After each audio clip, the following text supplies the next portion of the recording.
Hey guys, um,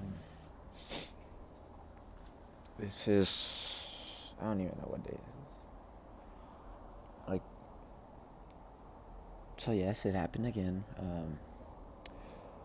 I I skipped a day. Um, so I think it's 43. Yeah.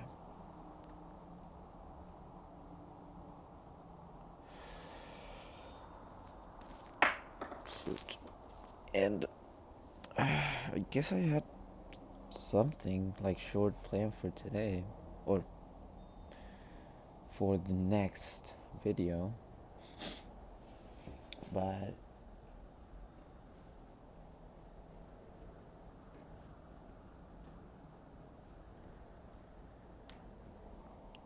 I don't know. Um,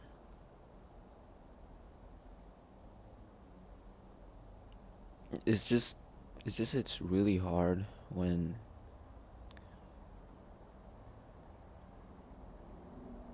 you're like living for the Lord for a certain amount of time, 100%, and then you fall you fall short, and then you feel like not worthy of you feel like a hypocrite.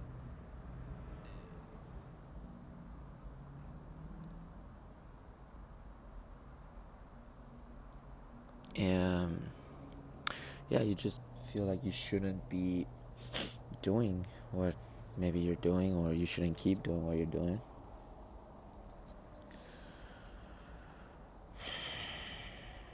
Mm-hmm. But again, this feeling is not new. I know what falling short feels like more than I like to say.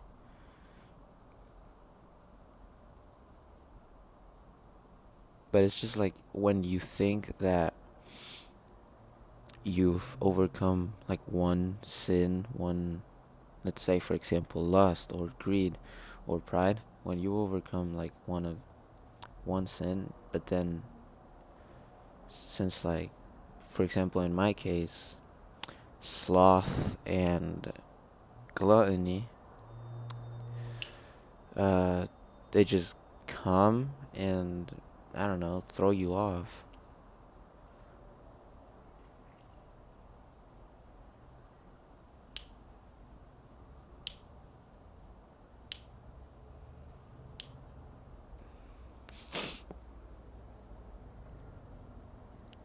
Um, mm,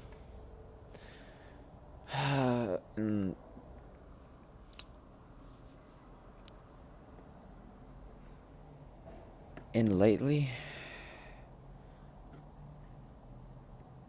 I've been like struggling a lot, or maybe not. Maybe in the moment it doesn't seem like I'm struggling, but but for example, with, I don't know, being way too much time on my phone. Well, for one, it kind of turns off my discernment, yeah, my spiritual discernment.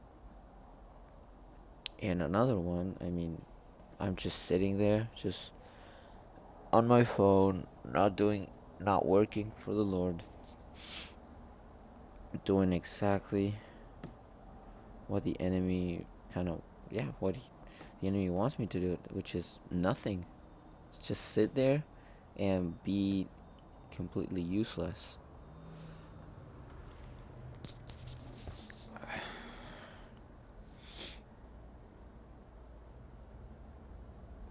But it's really hard, when you that because of you falling short, then you maybe unconsciously, or maybe a small part of you notices this, but not enough to convince you that, again, now you start to not pray at night. Now like you stop praying as much as you normally pray.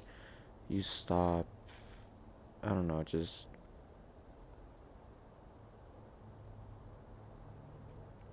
working for the Lord. You stop doing all this, and you get comfortable. Um,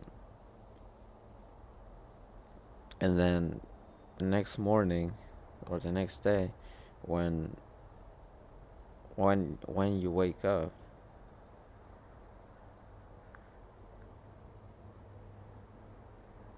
it's really it's hard to not let the guilt and the shame just completely um, throw you off, and not let you, or yeah, just not let you pray, not let you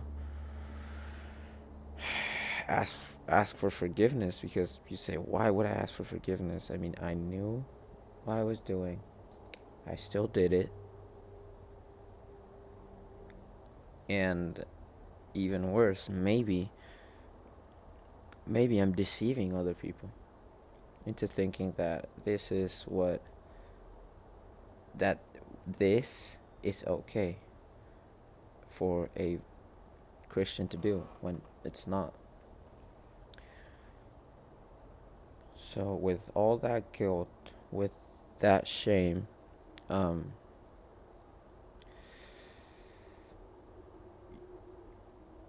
you feel like you shouldn't, like you're not worthy of forgiveness, which is ridiculous. Ridiculous in God's ears. Um, I mean, it's obvious why. I'm not. I don't have to explain it.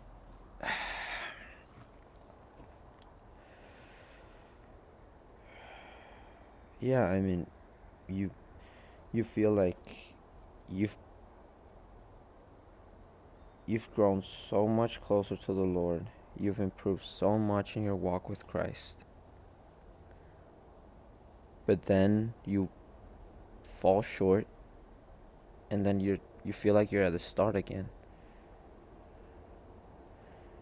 You feel like you're at the bottom again, and again living that old wicked life in which you claimed to live for the Lord, but you were living for the world. And it's hard to not live for the world. I mean, it's hard because I mean it. I mean it feels good. Yes, it feels good to live for the Lord.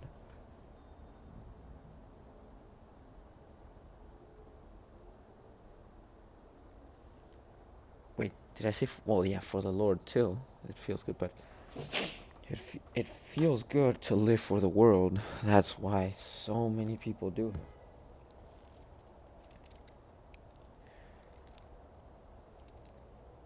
But you start to notice that, again, people and stuff just don't live up to your expectations, or yeah, just to you. And that's where God steps in, you know? He offers you to follow him and fulfill your soul, like, yeah. And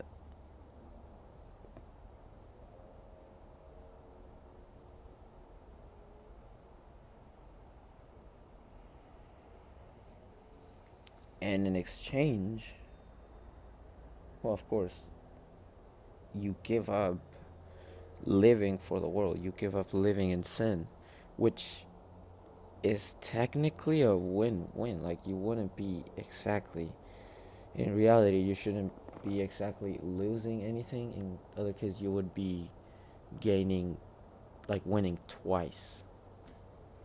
But again, since living for the world is all we've ever known since we were born, then we have this like strong grip on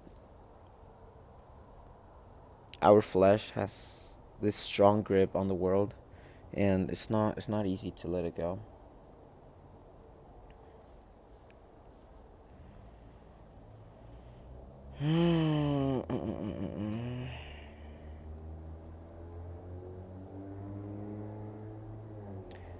And yeah, I mean,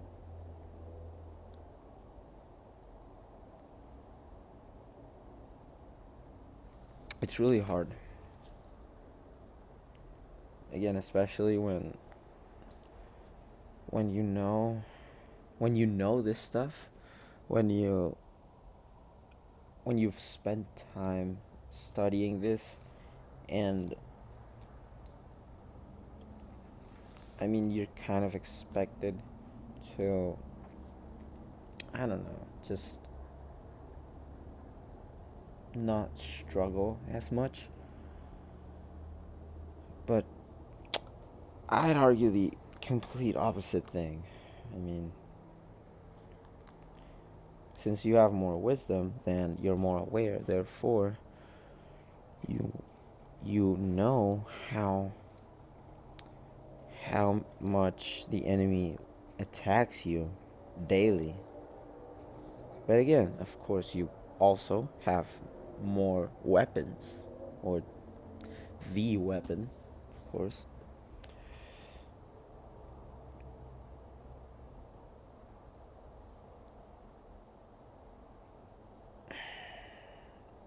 But again, it's really hard to completely put off living for the world, and you feel this urge to just, okay, it's once. I mean, I'll just chill and like relax and do this stuff. 'Cause, I mean, it's once, right?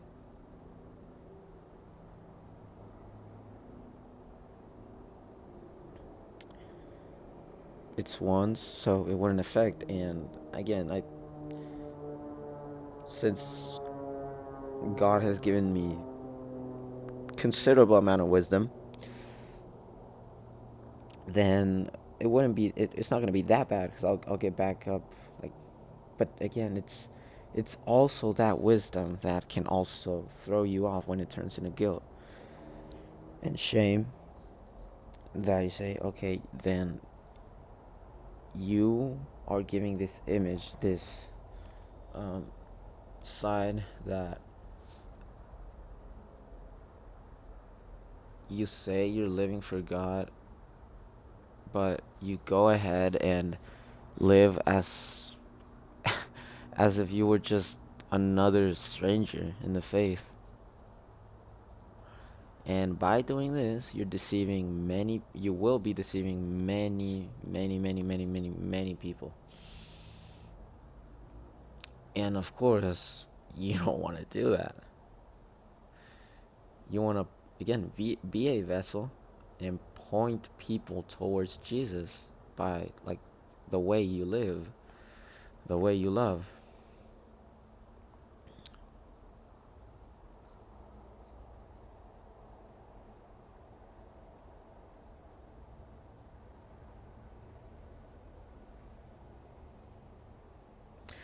But yeah, it gets harder, but easier at the time. I don't know how to explain it. But putting that off, what I wanted to talk about was, uh, you know, getting back on the topic of cursing, and I just want to put like a couple examples. Hold on, it is it 10? Or, yeah, it's 10. So, um, okay, it is. I think it should be like obvious that cursing is a sin because it's not good. Um, and you might say, okay, but we can use even like even wise people that don't follow Christ, even the wisest people use cursing to lift other people, to like give this give this image of being honest and like real. So they start like they curse in order to uplift, which is funny because it's sort of contradictory.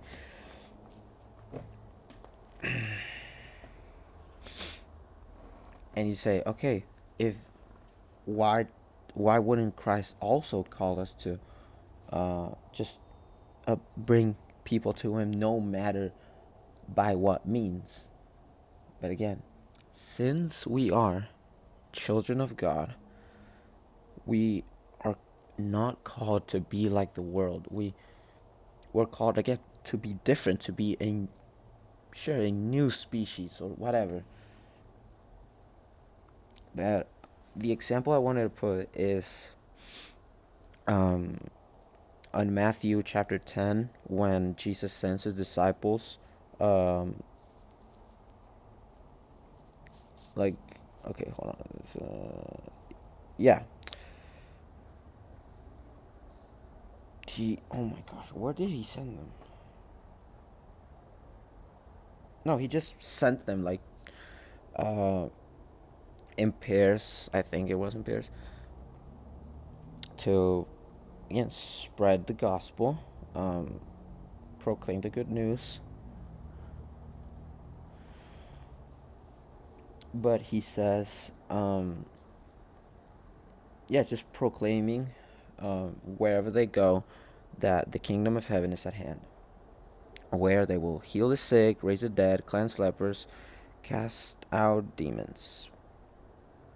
But what he says here is what I want to use, like, but the example I wanted to use, and it's he says on verse 9, acquire no gold or silver or copper for your belts, no bag for your journey, two two tunics, like just have one tunic, or sandals or a staff, for the laborer deserves his food.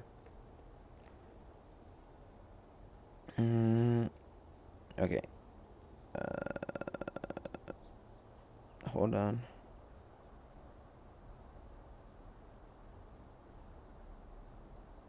So yeah, I mean, and the disciples didn't understand, because I mean, even the crazy guys that were like just walking around in the wild, even they had like even they carried more than they needed just in case.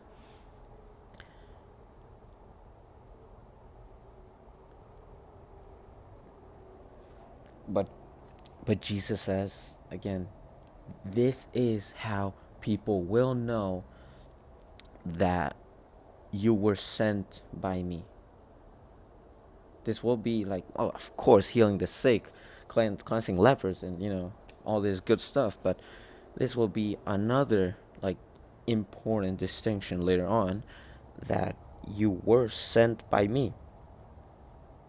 That you didn't carry more than enough. You only you did what I commanded.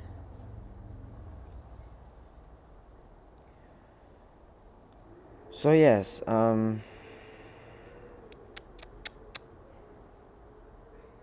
again, in the same way, Jesus calls us to bring people to him the way he does.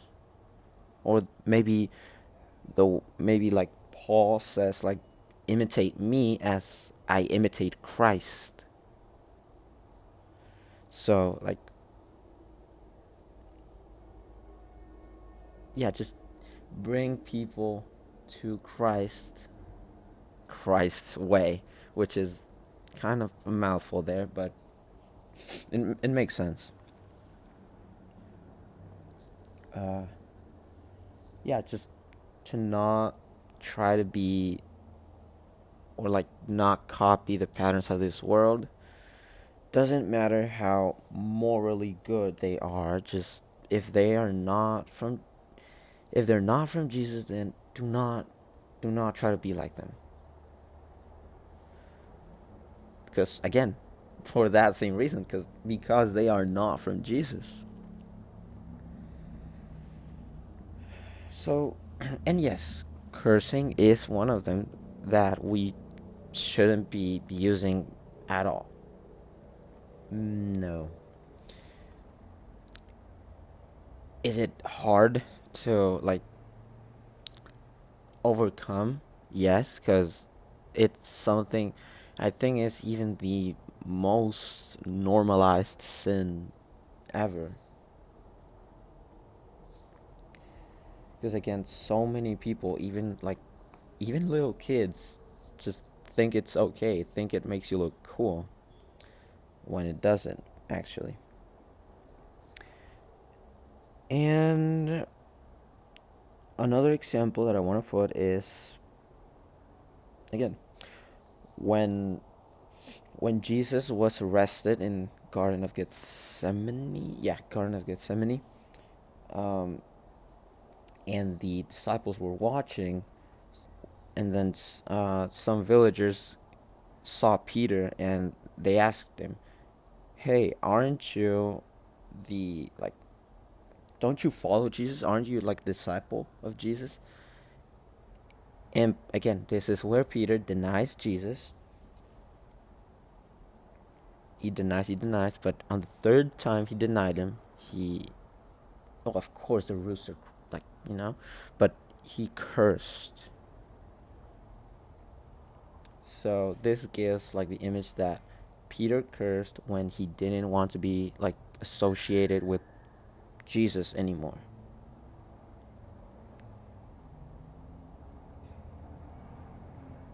And the Lord doesn't want like he doesn't want other like new believers to say, "Oh, then Christians are would be the same as like I don't know, just normal people that have these like motivational podcasts or whatever."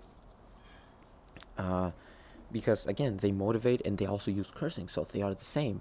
No, this is why Jesus asks us to be, again, to not follow the world,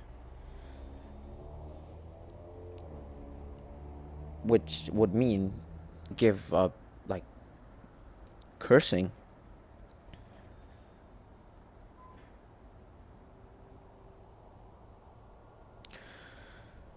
So yeah, that's just pretty much for today. Uh, I maybe I'm seriously considering starting a like starting to now get into the book of Corinthians because I don't know, it's just it has really like some really good stuff.